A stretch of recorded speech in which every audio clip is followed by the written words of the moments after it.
हम लोग ये कह रहे हैं कि 0 से 15 साल तक, मतलब 10वीं 12वीं तक बच्चों को इतनी अच्छी शिक्षा दी जाए कि वो आगे चलकर व्यवस्था पर बोझ न बने। और इसको करने के लिए हम लोग को 10 वर्ष लगेंगे। ये भी बात मैं कह रहा हूं, ये चीज आसानी से हो नहीं सकती है।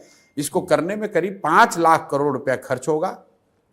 हर साल इसको हम लोग 50,000 करोड़ रुपया खर्च करके करेंगे, और जिसके तहत बिहार के हर प्रखंड में नेतरहाट जैसा एक विश्व स्तरीय विद्यालय हम लोग हर साल बनाएंगे, ताकि अगले 5 वर्षों में कम से कम हर प्रखंड में 5 नेतरहाट जैसे विद्यालय जरूर बन जाएं। अब आपका यह सवाल होगा, तब तक जब तक आप ये सुधार करोगे तब तक अभी जो बच्चे पढ़ रहे हैं उनका क्या होगा? उसके लिए हम लोग कह रहे हैं कि अगर आपके पास आपके इलाके में सरकारी स्कूल अच्छा नहीं है तो आप अपने बच्चे को प्राइवेट स्कूल में भेजिए। उसका फीस एक रेगुलेटेड फीस सरकार भरेगी। तो जन स्वराज की शिक्षा को लेकर ये जो सोच है कि 15 साल से कम उम्र के बच्चों को इतनी अच्छी शिक्षा दी जाए ताकि वो व्यवस्था पर आगे चलकर बोझ ना बने। और अच्छी शिक्षा देने के लिए rather than making school in every village, we are saying कि हर प्रखंड में 5 से 10 अच्छे विद्यालय बनाए जाएं और लोगों को बस की सुविधा दी जाए, स्कूल बस की, ताकि बच्चे अच्छे स्कूल तक पहुंच सकें। और जब तक ये व्यवस्था को बनाने में जो 5 साल समय लगे, 10 साल, तब तक लोगों को प्राइवेट स्कूल में पढ़ने का ऑप्शन दिया जाए। दूसरी बात जो हम लोग कर रहे हैं रोजगार की, 15 साल से 50 साल की उम्र के लोगों को अब वापस आप पढ़ाकर डॉक्टर इंजीनियर नहीं बना सकते हैं। उनके हाथ में स्वरोजगार के लिए पूंजी दिया जाए। 3 बातें जो हम लोग कह रहे हैं, रोजगार कैसे आएगा। पहला बात हम लोग कह रहे हैं कि उसको पूंजी दिया जाए। बिहार में पूंजी की बहुत कमी है। पूंजी की कमी इसलिए है कि हर साल बिहार से करीब करीब 2 से 2.5 लाख करोड़ रुपया बैंक ट्रांसफर कर रहे हैं दूसरे जगह।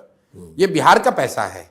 बिहार का अगर सीडी रेशियो आप देखेंगे तो यहाँ देश के सीडी रेशियो 70 है, यहाँ पर 40 है। उसका मतलब यह है कि बिहार के लोग जो पैसा बिहार में जमा करते हैं, बैंक वो पैसा बिहार में इन्वेस्ट न करके बिहार के बाहर करते हैं।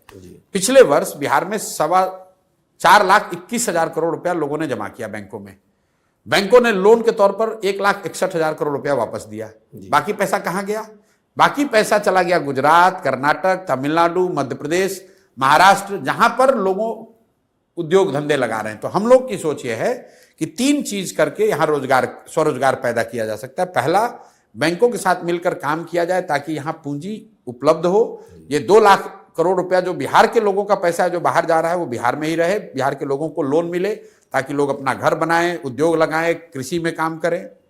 दूसरी बात हम लोग कह रहे हैं मनरेगा को कृषि से जोड़ने की, कि जो मनरेगा का पैसा है, मनरेगा का मजदूर है, जो भी किसान बिहार में फूड ग्रेन से मूव होके कैश क्रॉप की ओर जाएगा, उसको मनरेगा का किसान नहीं, मनरेगा के तहत उसको मजदूर फ्री दिया जाए। उससे क्या होगा कि लैंड की प्रोडक्टिविटी बढ़ेगी और बहुत बड़ी संख्या में जो एग्रीकल्चर से जुड़े हुए मजदूर हैं जो पंजाब हरियाणा जा रहे हैं, उनको यहीं पर मजदूर मिलने लगेंगे। क्योंकि जमीनी सच्चाई ये है कि जहां लाखों लोग, बिहार के लोग बाहर जाकर खेती में खेतों में मजदूरी कर रहे हैं, बिहार के खेतों में काम करने के लिए मजदूर नहीं है। तीसरी बात हम लोग कह रहे हैं कि बिहार में हर साल कम से कम 1 लाख परिवारों को 4% के ब्याज पर लोन दिया जाए, ताकि ये लोग इंटरेस्ट सबवेंशन स्कीम लाने की बात कर रहे हैं, ताकि 6,000 करोड़ रुपया या 7,000 करोड़ रुपया अगर सरकार पैसा दे दे ब्याज उनके बिहाफ में, और 4,000 करोड़ रुपया अगर जनता दे, तो 1 लाख करोड़ रुपया लोगों के हाथ में मिलेगा स्वरोजगार। तो हम लोग का मंत्र जो है वो शिक्षा और स्वरोजगार, पैसा और पूंजी, ये 2 चीज से बिहार का सुधार हो सकता है। जब लोगों को शिक्षा होगी और उनमें काम करने के लिए उनके पास पूंजी होगा तो अपने आप बिहार में तरक्की होगी, अपने आप रोजगार आएगा, पलायन रुकेगा। सिर्फ सरकारी नौकरी का वादा करके या 2, 4, 10 फैक्ट्री लगाकर बिहार की जनता को और बिहार से गरीबी दूर नहीं की जा सकती है।